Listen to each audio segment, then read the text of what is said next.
Hello and welcome to ZigWheels. We are here in Bengaluru for the launch of the new Yamaha FZ FI version 3.0. Now the bike here that we have here is the FZ-S FI, and the bike over there, that is the standard FZ version 3. Now in terms of design, there are some slight changes, mainly at the fuel tank. Now you can see it has this sort of larger tank scoops which are kind of reminiscent of the FZ25.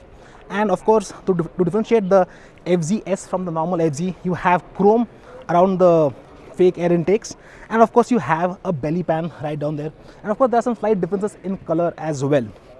But there's a big change in the ergonomics. Now the earlier FZ had split seats and a slightly more sort of raked up subframe that has been flattened to make it easier for pillions to get on, and now it's a single seat which is about 16% more in terms of area and about 5 mm thicker in terms of padding, so it's more comfortable.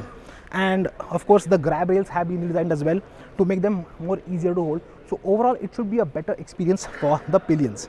Again, in terms of design, slight changes in the center panels there, and a slight design in the muffler, which is again similar to what you get on the FZ25. The other change in ergonomics that you have are the handlebars.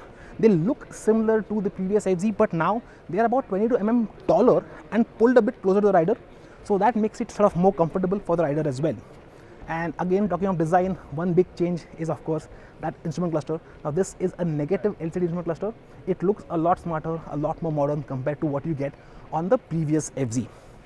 But talking about big changes in design, they had to be at the front here, because here you're getting now LED headlights.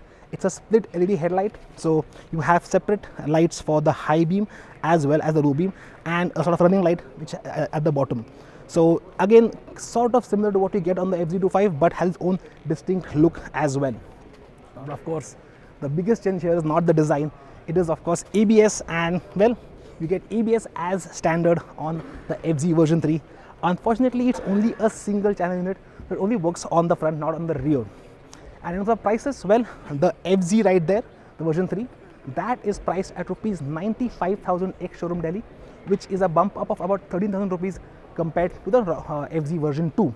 Now that is higher because it also gets a rear disc, which the older FZ did not get. As for the FZ-S version 3, this is costing rupees 97,000 ex-showroom Delhi, and that is a bump of 11,000 rupees over the version 2, because that already got a rear disc brake. But mechanically now there have been no real changes. The chassis suspension remains pretty much identical. The engine also remains the same, so it makes the same power, 13.2 PS and 12.8 Nm of torque. But there has been a slight retune of the ECU to give better response in the bottom end. But apart from that, no changes mechanically. The bike does look good, and we will ride this bike soon and have a full report for you. Now the other launches at Bengaluru of course have been the Phaser 25 right here and the FZ25. Now these bikes, mechanically nothing has changed, and even the design is identical to what you got before. The big update of course is the inclusion of dual channel ABS as standard on both the bikes. Of course prices have gone up. This Phaser 25 here costs rupees 1.43 lakhs ex-showroom Delhi, which is a price bump of rupees 14,000 over the non-ABS Phaser, and you have a similar price bump for the FZ25 as well, which comes in at rupees 1.33 lakhs ex-showroom Delhi. Of course, since these bikes haven't changed mechanically at all, they should ride and feel the same, but we will have a report on how the ABS performs on these bikes soon, so do stay tuned for that one.